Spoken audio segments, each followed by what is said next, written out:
Guys, you are welcome to our next episode of our e-learning program for English literacy.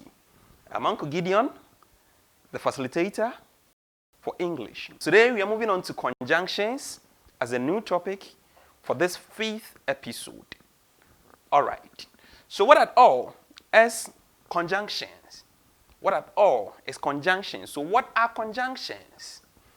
Conjunctions are little words like and, but, and or that are used to connect or join concepts, clauses, or parts of sentences.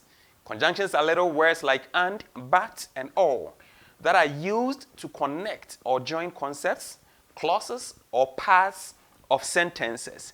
So, like the explanation goes, any word that are used or any word that is used to connect different ideas, different concepts, or different clauses is referred to as a conjunction. So let us look at some of the examples of how conjunctions are used. I was going to see a movie, but I changed my mind. I was going to see a movie, but I changed my mind.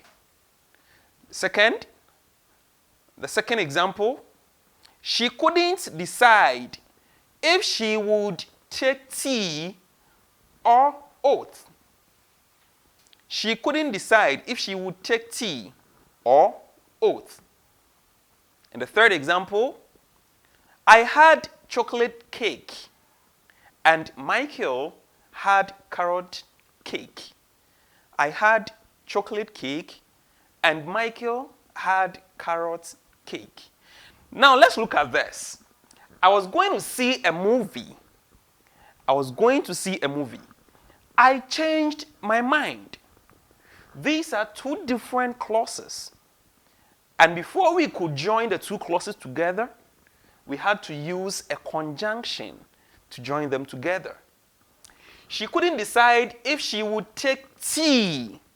So tea here is one thing, oath is another thing. But we use the conjunction or to join the two words together. I had chocolate cake. Michael had carrot cake. Two different clauses. And we use the conjunction and to join the two clauses together. So these are conjunctions and then what they are used for or what they seek to achieve in sentences. So we can move on to uses of conjunction. Uses of conjunctions.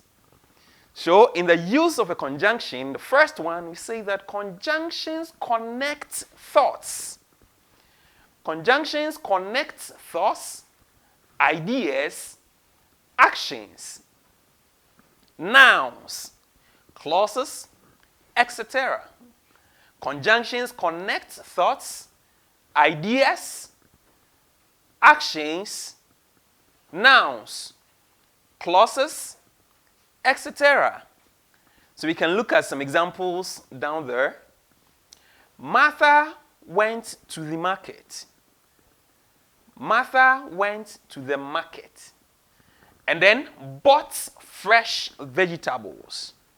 Bought fresh vegetables. In this sentence, the conjunction and can connect the two things Martha did. Martha went to the market, bought fresh vegetables. In this sentence, like I said earlier, the conjunction and will connect the two things Martha did. So, she actually went to the market. That is one thing. And then she bought fresh vegetables, another thing. So two things, or two thoughts, or two actions. These are two actions that have been joined together with the conjunction and. The second example, or the second use of a conjunction, conjunctions can also make less.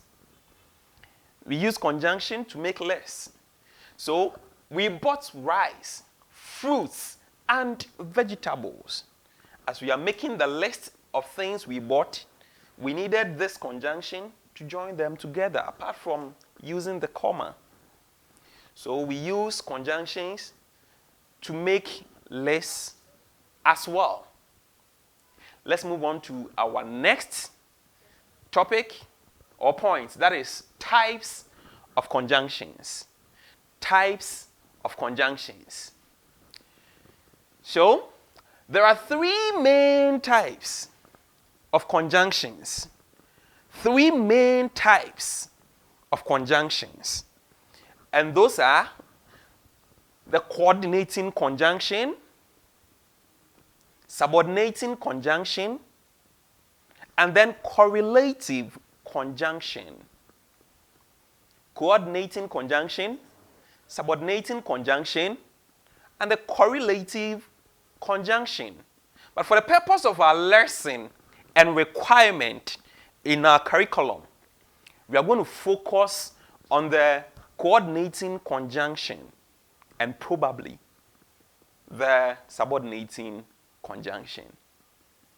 So the basic one we are treating now is the coordinating conjunction. So when we say a coordinating conjunction, what at all does it mean? Coordinating conjunction. They are conjunctions that join two independent clauses. And when we talk about independent clauses, we are referring to a statement that makes a full meaning. So two statements that make full meaning.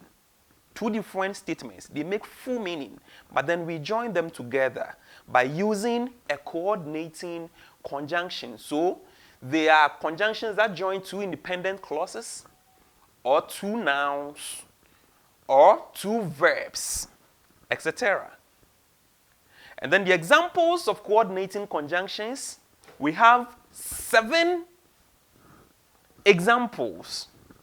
We have mainly 7 examples of coordinating conjunctions.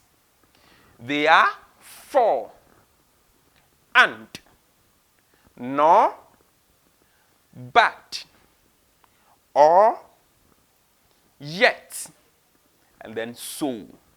For, and, nor, but, or, yet, so.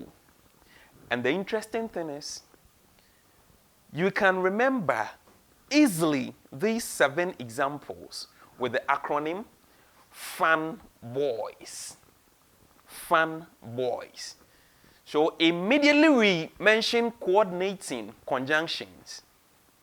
One basic thing that should come in your mind, or that should come to mind, is FANBOYS. They are the 7 examples of coordinating conjunctions. So example, we didn't have much money, but we were happy. We didn't have much money, but we were happy. Now let's take note of this. There is always a comma before the coordinating conjunction, which separates two independent clauses. There should always be a comma. As in the example, there should always be a comma before the coordinating conjunction, which separates two independent clauses. Take note of that. So before a coordinating conjunction will be used in a sentence, there should be a comma before the coordinating conjunction comes in. All right, so we're going to talk about when and how to use any of the coordinating conjunctions. I hope I can move on. All right, so let's take a look at them. Now, uses of the coordinating conjunctions. Below is a list of the 7 coordinating conjunctions and how to use them. How to use them. So we are taking them one after the other, then we explain how or what they mean in a sentence. So the first one is for. For. It explains a reason or purpose. It explains reason or purpose. Just like because. Just like because. It explains the reason for something happening, or the reason for doing something, or the purpose for doing something. That is what the word for, or the conjunction for, seeks to explain. So let's take example, which will help us to understand it better. I love going to the park every weekend, for I love to play. I love going to the park every weekend, for I love to play. I love going to the park. What is the reason for me loving to go to the park every weekend? The reason being that I love to play. So for is explaining the reason or the purpose to which I love going to the park.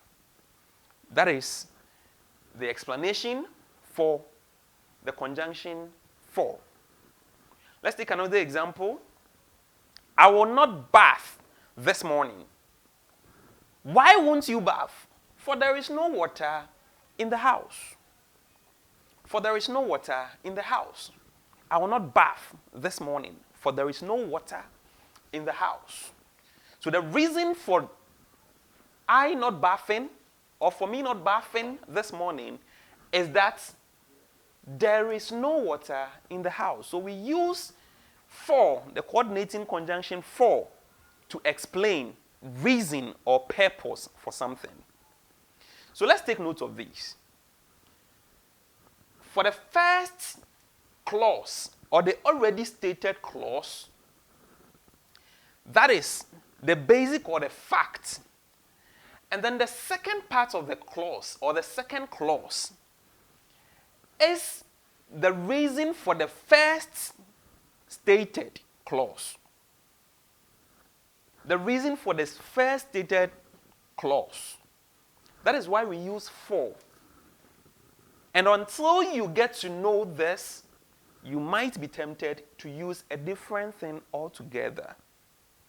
So the second clause always explains the reason for the first or the already stated clause.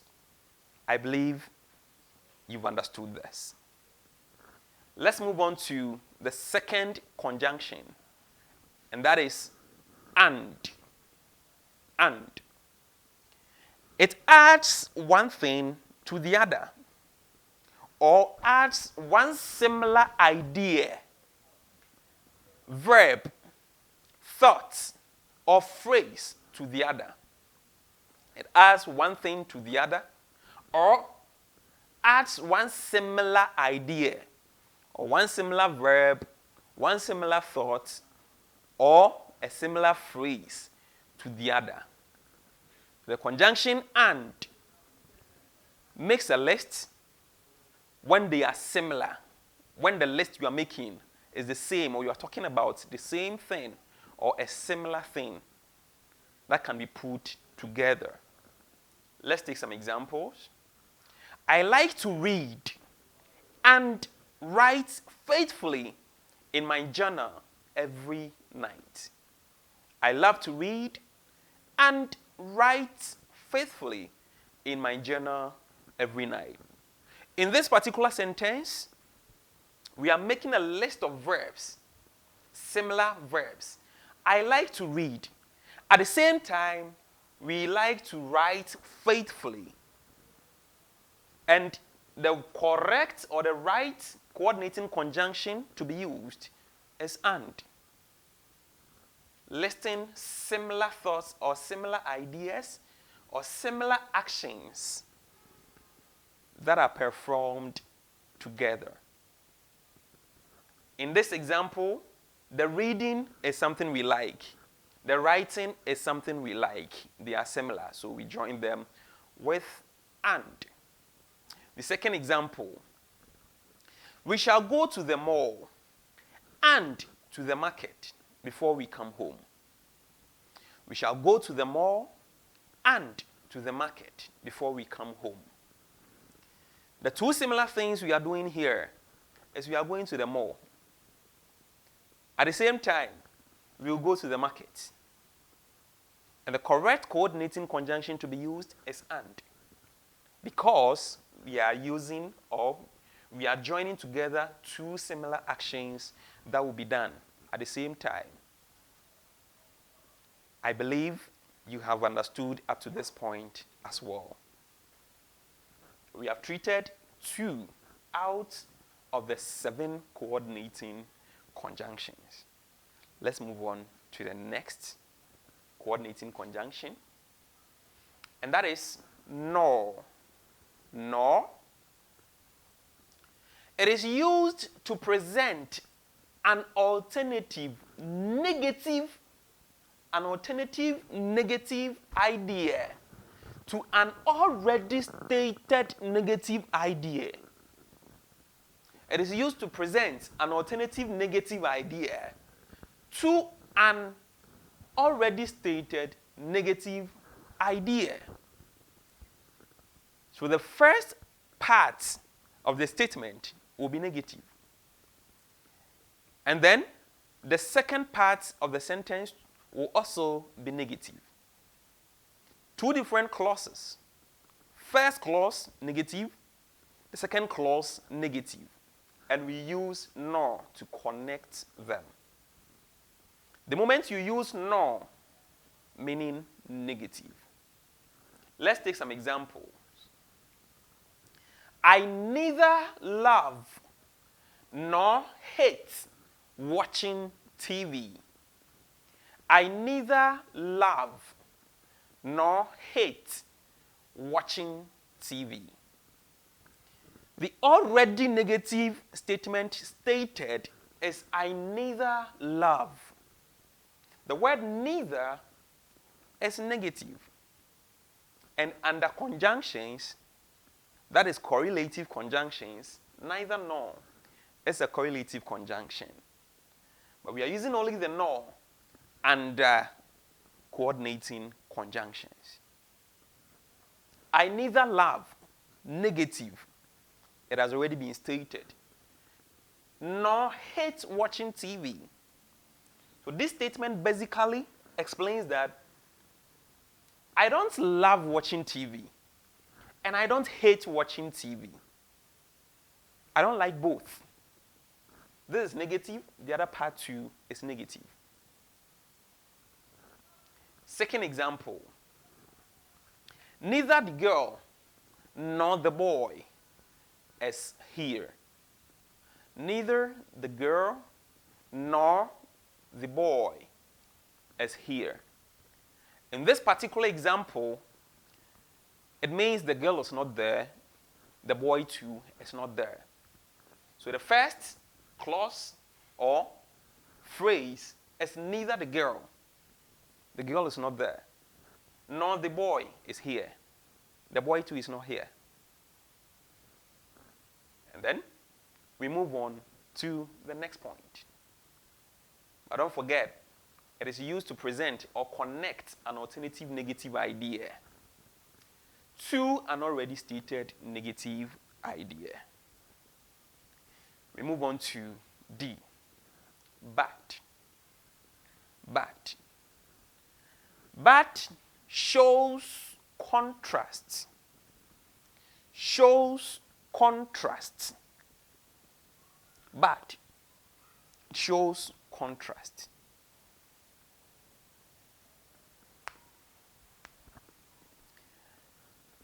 Let's take the examples and I'll explain the contrast. Pat looked at the doll, but she couldn't afford to buy. Pat looked at the doll, but she couldn't afford to buy. The second example. Bill went to work. Bill went to work, but he didn't punch in. But he didn't punch in. Now, when we talk about contrast, this is what it means. I want to explain using the examples. Pat looked at the doll. Now, this is the contrast. By looking at the doll, basically, the logical thing that will come to mind is you will be able to buy it. And the contrast here is, logically, we expected Pat to buy the doll. But she wasn't able to buy it. And that is the contrast. She not being able to buy it, even when she had looked at it, is the contrast. It doesn't agree logically. So logically, looking at it means she should have been able to buy it.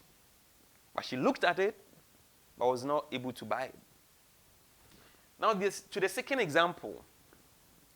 In our various institutions or workplaces, most of us have the clock-in system.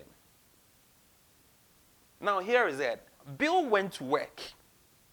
And whenever any worker or employee comes to work, logically, we expect that person to clock in. Bill went to work. He didn't punch in. It is not logical. It is a contrast. It shows contrast. Since he went to work, he should have punched in, but he didn't punch in. So that is the contrast. So with the first statement or the first clause being connected to the second clause, which is a contrast to the first clause, we need but. We need but to connect the two. I hope it's clear. To our next point, and that is or. Or. It connects or presents an alternative or a choice. It connects or presents an alternative or a choice. Perhaps you are left with two options to choose from. You are not supposed to take the two at a time. You need to take only one. We use or to make or to ask or to make, show or connect the alternative or the choice which you would make. So example, sorry for this. Would you rather read a book or watch a TV show? Would you rather read a book or watch a TV show? So the choices here are to read a book and then to watch a TV show. And you are supposed to choose one of the two. You are supposed to choose one of the two. Are you going for the book reading or you are going for the TV show? We use or to connect or present an alternative or a choice. This is very simple, and I'm sure you have really understood this. All right. Our next point, that is yet.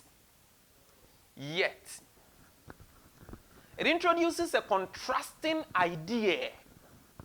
A contrasting idea that follows the preceding or already stated idea logically.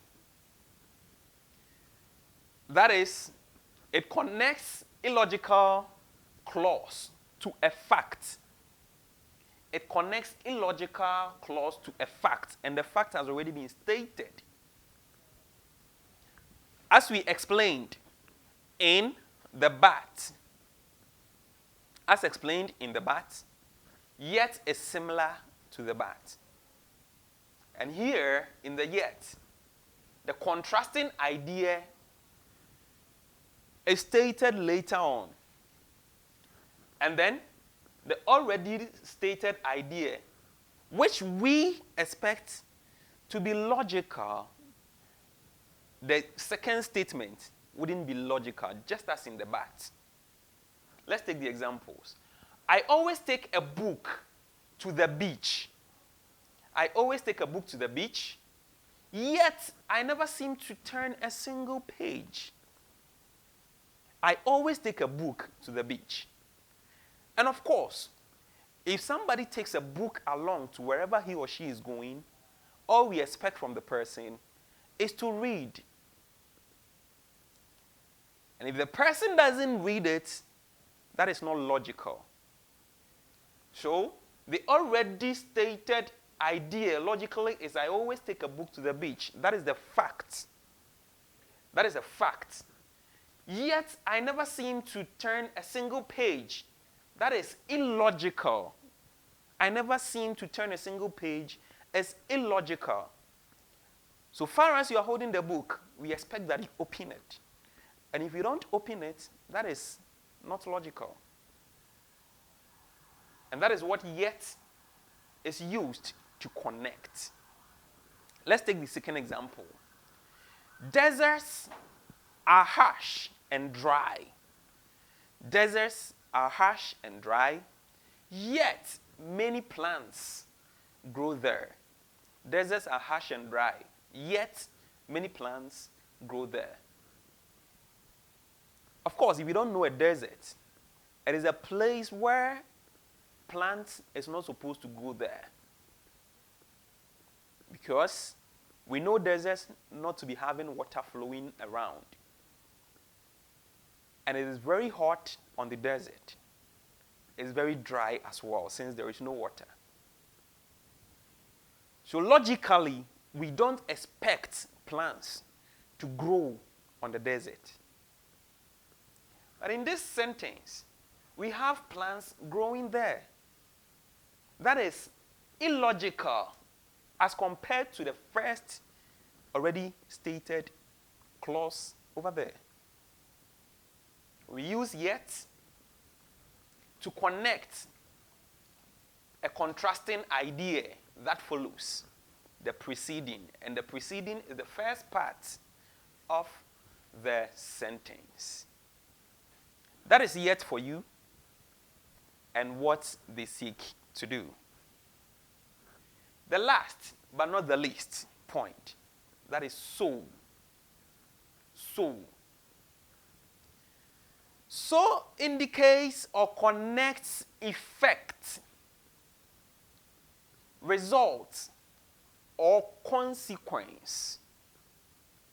It indicates or connects effect, result, or consequence. Now, so, connecting an effect of something, or the result of something, or the consequence of something. In this case, the second clause explains the result or the effect of doing the first clause. So in this example, I like to read. And what is the result of you liking to read, or the effect? So my grammar is always on point. My grammar always being on point is as a result of me liking to read.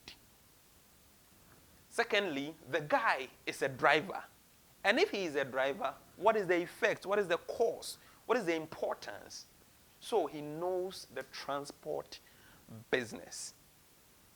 On this note, I'll bring this particular episode to a close. So we'll meet again. Stay home, stay safe.